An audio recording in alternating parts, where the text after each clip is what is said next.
Yun nga mga tol, good day. Meron na namang umorder sa akin ng dwarf hamster na dalawa. Tapos kunin na natin tong malupit na kulay na tong motel. Tapos ito na yung isa, nilagay ko na dito. Yan, dalawa nga yung order sa akin at i-deliver ko to sa may Saranay Road. Tapos meron nga pala akong bagong alaga dito mga tol. Si Sonic, ay no.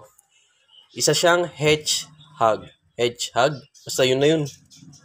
Yan. Hawakan natin siya. Tumitigas yung balahibo niya pag siya ay nagugulat. Kailangan dahan-dahan lang yung pagkuha sa kanya. Tatawagin ko siyang Sonic. Isa siyang HH na female or hedgehog na female. At yun na nga mga tol. On the way na nga ako sa may pagdedelbiran ko sa may Saranay Road, sa may Ilang Street. Yan, traffic tayo ngayon dito pa Sports Complex dahil nga labasan sa eskwelahan. Buti na lang malapit lang yung pagdedelibirang ko ng hamster. Dito lang sa may Saranay para makauwi din agad dahil may pasok pa nga ako mamayang gabi, alas 8. Dito na ako mga tol sa may Sports Complex. Ang sarap din mag-jogging dyan tuwing umaga o kaya ganong oras, mga alas 5. Papawis lang. Kasi ito yung SM Caloocan, malapit na daw ito magbukas, sabi-sabi nila.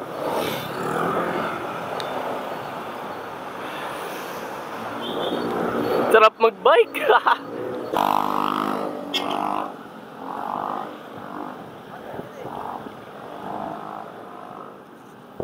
Dito na nga ako mga tol sa may Saranay Road.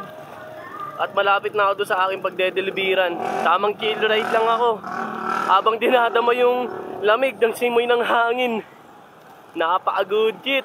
Whoop whoop.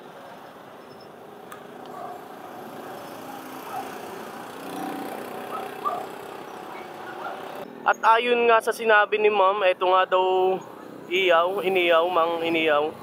At ayon sa nakasulat sa Google Map, dito ako kakanan. Ito yun na nga mga tol, nandito na nga ako sa may MCGI. Ayun o. Tapos dito yung sinabi sa akin ni ma'am. Sabi niya, malapit daw sa may MCGI, impounding area. Ito, impounding area na siguro to. Kaso hindi pa siya nagre-reply sa akin. Ito yun na nga mga tol, nandito na nga ako. Ito yung impounding area. At dito sila ma'am. Ito na yung hamster. Tuwan-tuwa yung bata mga tol. Meron daw siyang hamster. Ay, wala po akong barya dyan sir. Ito sir. Wait lang po ah. Ito po. Parang pellet, ganun. Opo, pellet. Integra 3. Opo, tsaka Super Hagibis po. Opo. Sige sir, salamat po ah. Thank you. Salamat boss. All goods na mga tol at na-deliver ko na dito at ako'y pauwi na. Dahil nga bibili pa ako ng pagkain ng aking mga alaga at magpapakain pa ako tapos rekta asikaso at papasok na. Thank you Lord sa panibagong blessings. Whoop whoop.